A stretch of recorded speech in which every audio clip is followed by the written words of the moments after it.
कलापी गांव में चंद्रशेखर ने अपने तीनों बेटों रमेश, अमरेश, कल्पेश को लेकर बड़े बड़े सपने सजाए थे, पर एक भी उनके सपनों पर खरा नहीं उतरा था।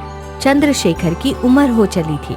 एक दिन वो अपने तीनों बेटों को बुलाकर कहते हैं, देखो बेटे, मैं जो कहने जा रहा हूँ उसे सुनकर तुम्हें बुरा जरूर लगेगा, पर क्या करूँ, बाप हूँ। एक बाप होने के नाते मैंने तुम तीनों को लेकर जो सपने संजोए थे, उनमें से एक भी सपना तुम तीनों में से किसी ने भी पूरा नहीं किया। तो ये बताने के लिए आपने हमें बुलाया था पिताजी? ये तो आप बरसों से ही बता रहे हैं। नहीं, मैंने ये कहने के लिए बुलाया है कि अभी मौका है। मेरे मरने से पहले तुम तीनों में से जो भी कोई ऐसा कुछ करके दिखाएगा जिसकी मैंने कल्पना नहीं की थी, तो उसे मैं अपनी जायदाद का 75% हिस्सा दूंगा। बाकी दोनों बेटों को 25% में से आधा आधा हिस्सा लेना पड़ेगा। अरे ये कैसी बात कर रहे हैं पिताजी? हिस्सा तो तीनों भाइयों में बराबर होना चाहिए। कल्पेश को कम भी दोगे तो चलेगा। क्यों? अरे ये वैसे भी हम दोनों से छोटा है और इसे अकल भी कहाँ है कुछ करने की। ठीक है भैया, आप दोनों में तो है ना, तो पिताजी को कुछ करके दिखाओ। ठीक है, दिखा देंगे, तू अपनी चोंच बंद रख। अपने छोटे भाई को डांटते हुए दोनों भाई वहां से चले जाते हैं और अपने खेत में जाकर आपस में डिस्कस करते हैं। ये पिताजी भी ना सठिया गए हैं। वही तो, अरे ऐसा तो हम क्या करें जो उन्होंने सोचा भी ना हो, पर हमें कुछ ना कुछ तो सोचना पड़ेगा। कल्पेश का क्या है, वो तो बचपन से ही आदा है, उसे तो 5% भी मिल गया तो वो अपना गुजारा चला लेगा, पर हमारा गुजारा तो 75% में भी नहीं चलेगा। हमें तो पूरा 100% चाहिए। पर कैसे, वही तो सोचना है। और 2-4 दिनों बाद ही दोनों भाई रमेश और अमरेश पिताजी के पास आकर उनसे एक कागज पर साइन करवाते हैं। ये क्या है? हम कुछ ऐसा अलग हटके करने जा रहे हैं जिसमें आपके परमिशन की जरूरत है। क्या करने जा रहे हो? हम माउंट एवरेस्ट चढ़ने जा रहे हैं। हमें कुछ हो गया तो कोई जिम्मेदारी नहीं, इस बात का ये बॉन्ड साइन कर दो। ये सुनकर पापा वो कागज साइन कर देते हैं।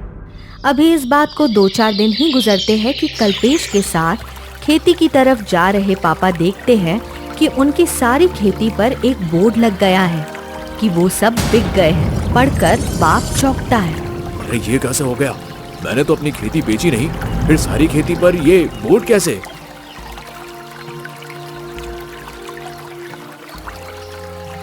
चंद्रशेखर भैया, ये बोर्ड मैंने लगाया है। तुम्हारे दोनों बेटों ने ये खेत मुझे बेच दिया है। कब? मुझे तो पता ही नहीं चला। क्या बात करते हो? तुमने ही तो खेती सेल के पेपर साइन किए हैं, ये देखो। कहते हुए वो पेपर दिखाता है तो पापा चौंकते हैं, क्योंकि ये पेपर तो वही है जो उनके दोनों बेटे ने माउंट एवरेस्ट पर चढ़ने की प्रतियोगिता के लिए साइन करवाया था। तभी उनके दोनों बेटे वहाँ आते हैं और बाप उन दोनों पर गुस्सा होता है। रमेश, अमरेश, ये क्या सुन रहा हूँ मैं? तुमने अपने पुरखों की जमीन बेच दी। लो, आपने ही तो कहा था तुम में से कोई ऐसा कुछ करके दिखाए जो मैंने कभी सोचा भी ना हो। आपने अभी हमारे नाम जायदाद करने का सोचा भी नहीं था, है ना? और हमने कर ली, कर दिखाया ना, आज जो आपने सोचा भी नहीं था। बेवकूफ, मूर्खों, अकल के अंधों, इसमें तुम्हारे छोटे भाई कल्पेश का हिस्सा कहाँ है? हमें पता था आप ये सवाल जरूर करोगे पिताजी, तो जवाब है, जो खेत हमने बेच दिए हैं उनके लास्ट में पड़ी काफी जमीन हमने कल्पेश और आपके लिए छोड़ दी है। अरे पर वो तो बंजर जमीन है, उस पर अनाज नहीं उगेगा तो हम क्या खाएंगे? खाने की चिंता मत करो तुम दोनों, खाना हम तुम दोनों के लिए रोज भिजवा दिया करेंगे। कहते हुए दोनों भाई अकड़ते हुए वहाँ से निकल जाते हैं। ये बाप बेटे मजबूरी से अपने लालची बेटों को जाते हुए देखते रह जाते हैं। वो कल्पेश के साथ घर पहुँचते हैं तो देखते हैं वहाँ घर पर भी ताला लग चुका है और वहाँ एक वॉचमैन बैठा है।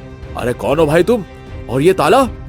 आपको पता नहीं, उन्होंने छोटे मार्केट में 2 मंजिला घर खरीदे हैं। नीचे दुकान है, ऊपर मकान है। अब जाओ भाई, मेरे सोने का टाइम हो रहा है। दोनों बाप बेटे को बड़ा दुख होता है। वे रमेश और अमरेश के घर पहुँचते हैं।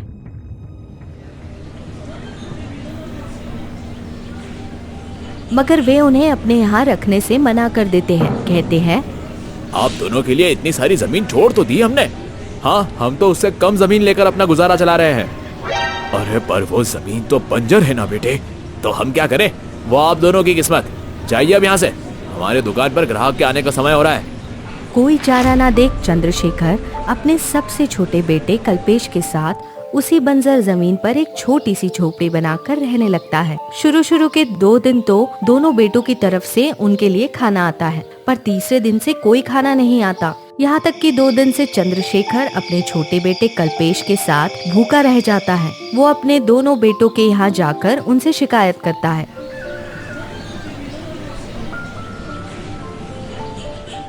बेटा, तुम दोनों ने 2 दिन से खाना नहीं भेजा, हम 2 दिनों से भूखे हैं। अरे हमें और भी काम रहते हैं, भूल गए होंगे, आकर तुम दोनों मांग लेते। मांग लेते का क्या मतलब है भैया? हम क्या भिखारी हैं? अगर इतनी ईगो प्रॉब्लम है तो उगा लो अपनी जमीन पर।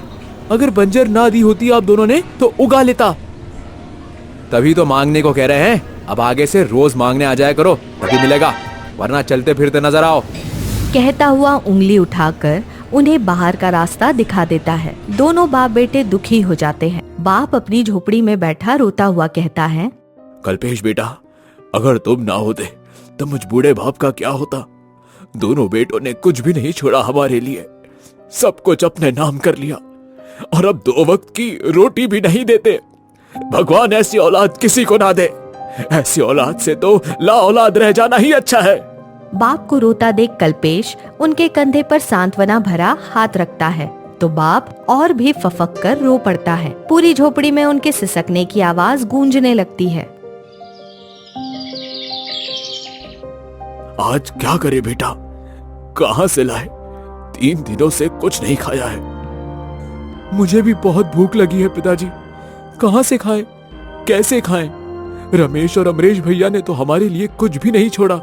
और दोनों ही बाप बेटे बहुत ही इमोशनल होकर रोने लगते हैं। फिर एक दूसरे के आंसू पोंछते हैं। तभी हाथों में सरकारी कागज लिए एक वकील उनके यहाँ आता है। उनसे पूछता है, हेलो, मिस्टर चंद्रशेखर कौन है? क्यों, अब क्या बेटों ने हमारे नाम पर केस भी कर दिया? अरे नहीं चंद्रशेखर साहब, हमारी नई सरकार यहाँ से हाईवे बना रही है। आपकी ये बंजर जमीन पर से हाईवे बनेगा, इसके लिए सरकार ने आपको ये 2 करोड़ रुपए का चेक दिया है।